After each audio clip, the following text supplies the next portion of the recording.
एक Indian startup जिसमें Warren Buffett की company Berkshire Hathaway, Jack Ma की कंपनी एंट ग्रुप और जापान की सॉफ्टबैंक ने इन्वेस्ट किया हुआ है, जिसको जीएसटी डीमोनेटाइजेशन पैंडेमिक से बहुत फायदा हुआ है।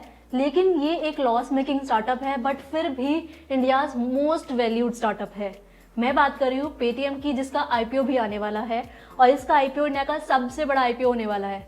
इससे पहले कोल इंडिया का आईपीओ सबसे बड़ा रहा है, जिन्होंने रेस किए थे 15,000 करोड़।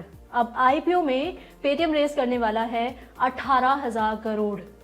तो आज हम इस वीडियो में डिस्कस करने वाले हैं पेटीएम आईपीओ को, और हम ये भी डिस्कस करेंगे कि हमें इस आईपीओ के लिए अप्लाई करना है कि नहीं करना है। Hi guys, I am Neha Nagar and don't forget to follow me on Twitter, Instagram, Facebook और वेरेवर यू कैन। लिंक सबका मैंने डिस्क्रिप्शन में दे दिया है। Now let's start the video. Guys, Paytm एक लॉस मेकिंग स्टार्टअप है। 2019 में इसके लॉसेस थे 4,200 करोड़, 2020 में इसके लॉसेस थे 2,900 करोड़ और 2021 में इसके लॉसेस है 1,700 करोड़। लॉसेस कम तो हो रहे हैं, लेकिन लॉस मेकिंग स्टार्टअप है, लेकिन फिर भी इसकी वैल्यूएशन $16 बिलियन है। 2021 तक ये ऑलरेडी रेस कर चुके हैं 19,000 करोड़। अब आईपीओ में 18,000 करोड़ रेस करने वाले हैं, जिसमें से 10% रिटेल इन्वेस्टर्स के लिए है। तो इसमें इतना अंधाधुंध पैसा क्यों लगाया गया, क्यों इन्वेस्टर्स इसको इतना ज़्यादा फंडिंग दे रहे हैं? रिसेंटली लास्ट वीक ही इसका जो एंकर इन्वेस्टर का राउंड हुआ था, उसमें इनको और ज़्यादा फंडिंग मिल गई 8,000 करोड़ की, जिसमें BlackRock, Mirae Asset, HDFC mutual fund, Aditya Birla और बहुत सारे बड़े बड़े फंड हाउसेज ने, बहुत सारे असेट मैनेजमेंट कंपनीज ने इसमें इन्वेस्ट किया हुआ है।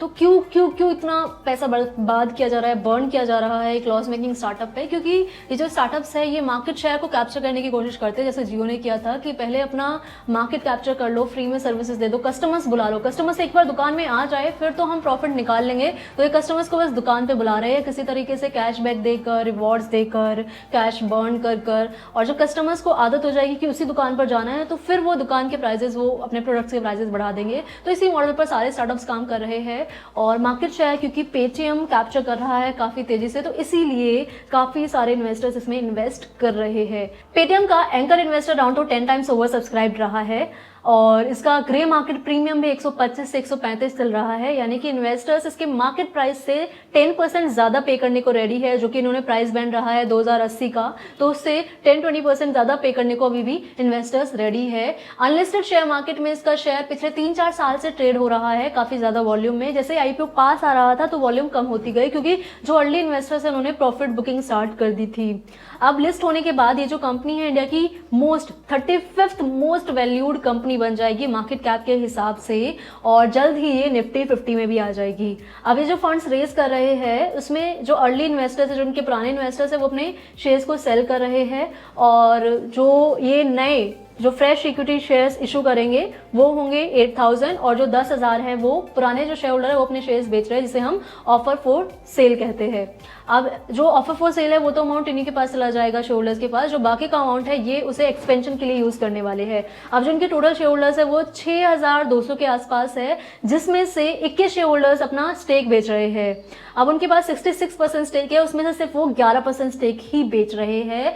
तो इसके जो अर्ली इन्वेस्टर्स है वो भी इस शेयर को अभी भी होल्ड करना चाहते हैं। China, Japan, US, Canada, Singapore, इतनी सारी कंट्रीज से बड़े बड़े इन्वेस्टर्स पेटीएम में इन्वेस्ट क्यों कर रहे हैं, इंडिया में इन्वेस्ट क्यों कर रहे हैं?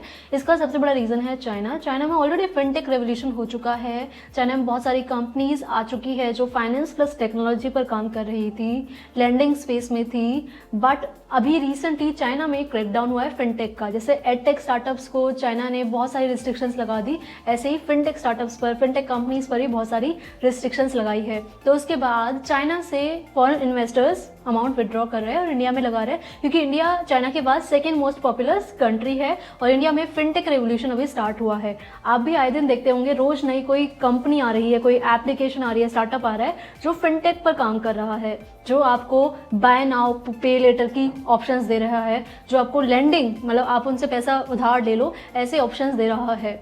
तो ऐसे बहुत सारे स्टार्टअप्स आ रहे हैं इंडिया में। अब इंडिया में कुछ हम डेटा की बात करें तो इंडिया का जो डिजिटल पेमेंट का इंडस्ट्री है वो 5 टाइम्स ग्रो करने वाला है आने वाले 5 सालों में।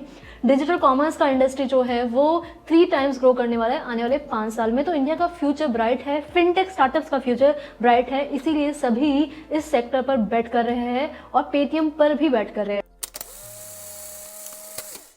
So now let's talk about Paytm business model. Paytm की शुरुआत हुई थी 2000 में। विजय शेखर शर्मा इनके फाउंडर, सीईओ, एमडी, चेयरमैन हैं और विजय शेखर शर्मा ने स्टार्ट किया था और इनकी पेरेंट कंपनी का नाम है 197 कम्युनिकेशंस।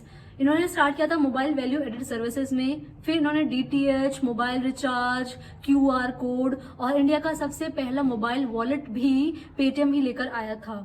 उसके बाद जब गेम चेंज हुआ वो हुआ था 2016 में, जब डीमोनेटाइजेशन हो गया था और जियो भी आ गया था सबके पास। तो जियो के थ्रू सबके हाथ में मोबाइल और सबके हाथ में इंटरनेट आ चुका था। तो वो सबसे बड़ा गेम चेंजिंग पॉइंट था पेटीएम के लिए। डीमोनेटाइजेशन के बाद इन्होंने जमकर एडवर्टीजमेंट्स की, पेटीएम करो, पेटीएम करो, पेटीएम करो। हाउस होल्ड नेम हो गया था कि छुट्टी नहीं है, पेटीएम करो, ऑनलाइन करो, पेटीएम करो। तो पेटीएम इतना ज्यादा फेमस हो गया था, हर कोई पेटीएम यूज करने लग गया था, जिसकी वजह से इनका यूजर बेस 33 करोड़ तक पहुंच गया।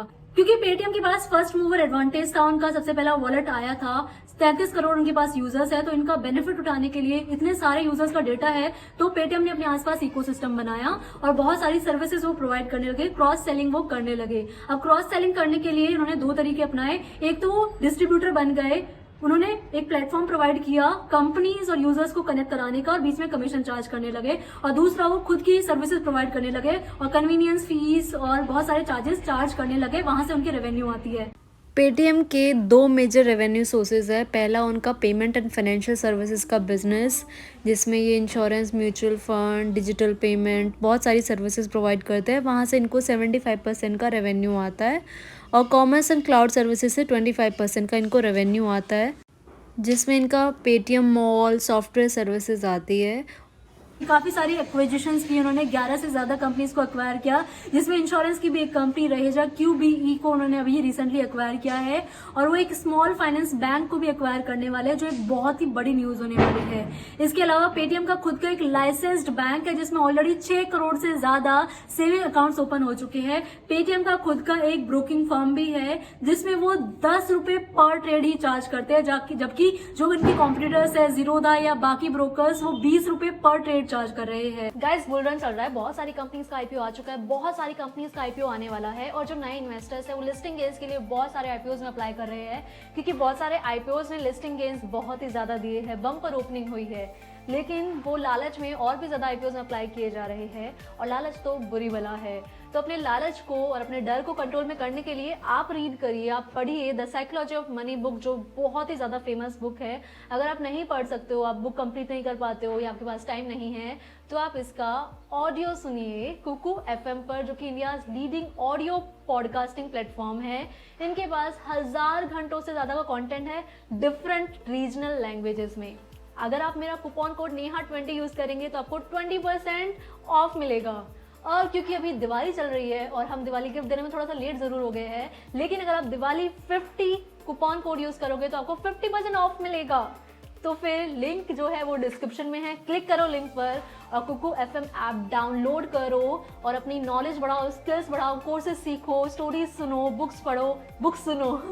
तो लिंक डिस्क्रिप्शन में है, डाउनलोड करो और स्टार्ट कर दो अपनी लर्निंग की जर्नी। पेटीएम फोकस करता है बिजनेस टू बिजनेस पर, ना कि बिजनेस टू कस्टमर पर। पेटीएम की ग्रॉस मर्चेंट वैल्यू हर साल 30% के रेट से इंक्रीज हो रही है, जो एक बहुत ही बड़ा ग्रोथ रेट है। पेटीएम के पास मर्चेंट यूजर्स है 3 करोड़, जिसमें वो मार्केट लीडर है। पेटीएम फास्टैग में भी मार्केट लीडर है, पेटीएम वॉलेट में भी मार्केट लीडर है, लेकिन पेटीएम यूपीआई में नंबर 3 पर है, क्योंकि पेटीएम ने कभी यूपीआई पर फोकस नहीं किया, क्योंकि यूपीआई में रेवेन्यू के सोर्सेज बहुत ही कम होते हैं, वहां पर रेवेन्यू बहुत कम बन पाती है। इसीलिए पेटीएम ने हमेशा वॉलेट पे या फिर मर्चेंट पर फोकस किया है। पेटीएम का बिजनेस काफ़ी फैला हुआ है, ऑलमोस्ट सभी फाइनेंशियल सर्विसेज में पेटीएम ऑलरेडी है, सभी से कंपटीशन कर रहा है। फ़ोन पे, पॉलिसी बाजार, जीरोधा, मेक माई ट्रिप, Dream11। कभी कभी लगता है पेटीएम ही भगवान है, जहां देखो वहीं पेटीएम है। अब आईपीओ से 1-2 साल पहले ही इन्होंने कॉस्ट कटिंग भी स्टार्ट कर दी थी, मार्केटिंग एक्सपेंसेस इन्होंने कम किए हैं, इन्होंने कैशबैक रिवॉर्ड्स देने भी बहुत ही कम कर दिए हैं और एम्प्लॉय कॉस्ट को भी इन्होंने काफी हद तक कम किया है। लेकिन पेंडेमिक होते हुए भी जब हर चीज डिजिटल होने लगी है तो इनकी रेवेन्यू कम होती हुई नजर आई थी। इनके बहुत सारे रीजन है। एक तो जो एंटरटेनमेंट और ट्रेवल इंडस्ट्री है उसको नुकसान हुआ, तो इनके टिकट से जो भी इनकम कमीशन आती थी वो कम हो गई। इसके अलावा इनके जो क्लाउड सर्विसेज है उनकी जो सेल्स है वो 30% डाउन रही है, ये भी एक बहुत बड़ा रीजन है। और डिजिटल पेमेंट में इनकी रेवेन्यू क्यों नहीं बढ़ी है? क्योंकि इनका कंपटीशन बहुत ज्यादा बढ़ गया है। ये हाईली कॉम्पिटिटिव मार्केट है और कंपटीशन बढ़ने की वजह से इनकी रेवेन्यू कम रही है। अगर आप रिस्क की बात करें तो इनका प्रोस्पेक्टस अगर आप पढ़ेंगे तो उन्होंने 15-20 रिस्क मेंशन किए हुए हैं। उनमें से सबसे पहला इनका रिस्क था कि इनके खिलाफ में बहुत सारे केसेस चल रहे हैं इनके फाउंडर्स के खिलाफ में, और बहुत सारी एलिगेशंस है कि जो फाउंडर्स है उन्होंने कुछ प्रॉमिस किया था कि वो किसी को स्टेक देंगे बट उन्होंने स्टेक नहीं दिया फंडिंग के बदले में, तो ऐसे कुछ केसेस चल रहे हैं। इसके अलावा सबसे बड़ा रिस्क तो ये है गाइस कि इनकी टॉप मैनेजमेंट से काफी सारे एम्प्लॉयज ने 10+ एम्प्लॉयज ने जॉब छोड़ दी है।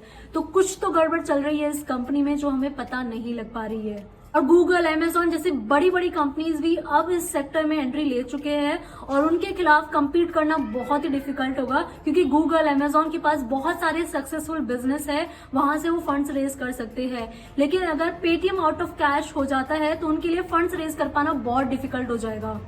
पेटीएम के सबसे बड़े इन्वेस्टर है चाइना से जैक मा, और अगर ऐसा होता है कि चाइना में कुछ रेगुलेशंस या कुछ रिस्ट्रिक्शंस आ गए जिनकी वजह से जैक मा अपनी फंडिंग यहाँ से विड्रॉ कर लेंगे तो फिर पेटीएम के लिए एक बहुत ही बड़ी प्रॉब्लम खड़ी हो जाएगी। और जिस सेक्टर में पेटीएम ऑपरेट कर रहा है मोबाइल पेमेंट, वहां पर मार्जिन कम ही रहता है। 2007 से 2010 में वायरलेस यूजर्स तो बहुत ही बढ़े थे, लेकिन एवरेज रेवेन्यू पर यूजर उतना नहीं बढ़ा है, तो रेवेन्यू पर यूजर कम ही रहता है इस सेक्टर में। जबकि पेटीएम सभी सेक्टर्स में है, सभी सर्विसेज प्रोवाइड कर रहा है, लेकिन कोई भी इनकी सर्विसेज, कोई भी बिजनेस इनका प्रॉफिटेबल नहीं है और लॉन्ग टर्म में प्रॉफिटेबल होने की भी कम ही चांसेस है। एटलीस्ट 5 इयर्स में तो बहुत कम चांसेस है, 5 इयर्स बाद में शायद ये प्रॉफिटेबल हो जाएगा। तो पेटीएम के शेयर को मैं लॉन्ग टर्म के लिए अवॉइड कर रही हूँ, क्योंकि इस शेयर को रेगुलरली मॉनिटर करना पड़ेगा। अगर मैंने इसको खरीद लिया तो ये हाईली रिस्की है, तो अगर आप नहीं चाहते कि मॉनिटर करना पड़े बार बार तो आप इसको अवॉइड करें। अगर मैं लिस्टिंग गेन्स की बात करूं तो ग्रे मार्केट प्रीमियम को देखते हुए तो इसमें मुझे 10 से 20% का लिस्टिंग गेन्स तो बन सकता है, लेकिन उससे ज्यादा मैं एक्सपेक्ट नहीं कर रही हूँ, वो भी रिस्की ही है। तो लिस्टिंग गेन्स के लिए आप फिर भी अप्लाई कर सकते हो, लेकिन लॉन्ग टर्म के लिए बिल्कुल इस शेयर को आप अवॉइड कीजिएगा। तो ये थी मेरी ओपिनियन पेटीएम आईपीओ पर। आपकी क्या ओपिनियन है कमेंट्स में जरूर बताइएगा। मिलते हैं अगली वीडियो में। अगली वीडियो क्रिप्टो करेंसी पर है, चैनल को सब्सक्राइब कर लीजिएगा, बेल नोटिफिकेशंस ऑन रखिएगा। मिलते हैं अगली वीडियो में। Till then keep learning, keep earning and don't forget to follow me on Twitter, Instagram.